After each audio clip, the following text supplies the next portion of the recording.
Before I read Burke's speech, I'd like to take a moment to say that this Kuli Mela event has really been amazing. I've been constantly humbled by the levels of emotion and service that we're sharing with each other.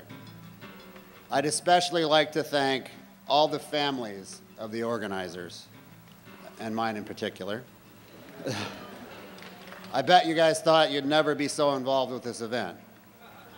Anyhow, please know we'll be returning everyone back to you in a few days. Thanks for your love and support. Okay, on to Burke's speech. Past as prologue, remembering the past, thinking of the future.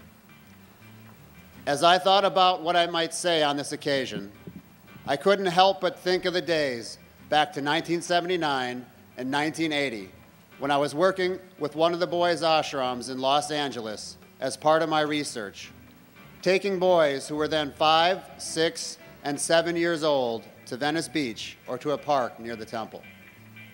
These were amazing days for me as I got to know a number of young boys who are, of course, now adults, many with families of their own. I remember one day I was sitting in the back of a van with a number of the boys as we waited for the teacher to drive us to the park for an afternoon outing. By now, I had a close relationship with the boys in the ashram who seemed to relish these afternoon outings as much as I did. As we waited, one of the boys turned to me and out of nowhere asked, "Dr. Burke, do you drink?" His question disarmed me momentarily, as I knew he was asking if I drank alcohol. Adult devotees normally won't ask this question, at least not so directly. Taken off guard by his question, I tried to fudge an answer somewhat by responding, "Well, not normally, but sometimes at the university, I do go to parties and drink a beer with some of my fellow students." The young devotee turned away with a concerned look on his face. A few minutes later, he turned to the boy sitting next to him and reported, "Dr. Burke drinks." Not understanding the meaning of what was being said, the second boy replied, "I drink a lot of water too." This elicited, No, Dr. Burke drinks alcohol. He goes to parties at school and the karmis make him drink beer. He doesn't want to, but they make him. The image I have now is that the karmis were somehow pouring beer down my throat while I protested all the while. I often think of this and so many other similar stories where these young devotee boys did everything in their power to see me as a devotee. They needed to see me as such because we had such a loving relationship, and it simply wasn't within their imagination to think that a non-devotee, a karmi, could be worthy of their love and respect. It was important, therefore, for them to know that I wouldn't act against the regulative principles. They simply cared too much for me to believe this to be true. Rather, it was those rascal karmis who were forcing me to misbehave. Then, as now, I see this as an expression of pure love. That's right. How far the movement has come from those days of the late 70s and early 80s when young boys and girls had little choice but to live in an ashram gurukula separate from their parents. As we know all too well, many of these young people who attended the schools in North America, India, and elsewhere faced neglect, abuse, at the very hands of the people responsible for their spiritual and material well-being. Like many of you here, my heart will never fully recover from what happened to these innocent young people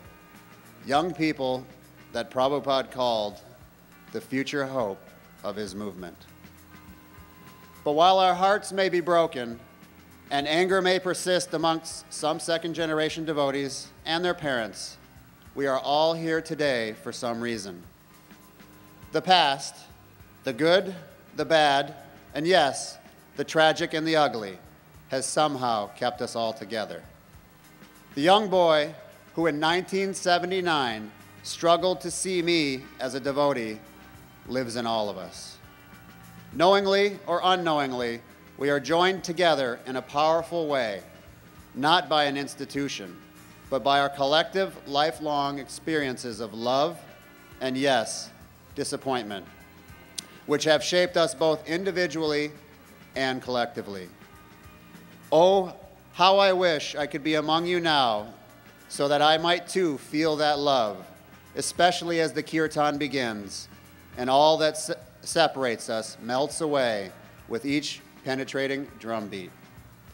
The challenge ahead is to remain together as a strong and unified community, no matter where any one of us stands in relation to ISKCON or even to Krishna consciousness. I must say to you now that I am convinced that the future of Prabhupada's vision and movement lies with those of you here today and many other second and now third generation devotees who may be unable to attend these festivities. While it may be long past time for the older devotees to step aside in favor of a new and younger leadership, it is also true that all of us who embrace Krishna, enthusiastic kirtans, and the general well-being of the devotee community must step up to ensure our collective future.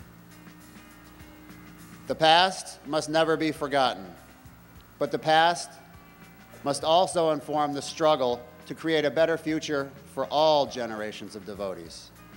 This will not be an easy task for sure, and will require the cooperation of many. But to do this successfully ultimately demands the sort of love and compassion that a 7-year-old boy extended to me some 30 years ago, right here in Los Angeles. His instinct was to offer loving protection, not condemnation.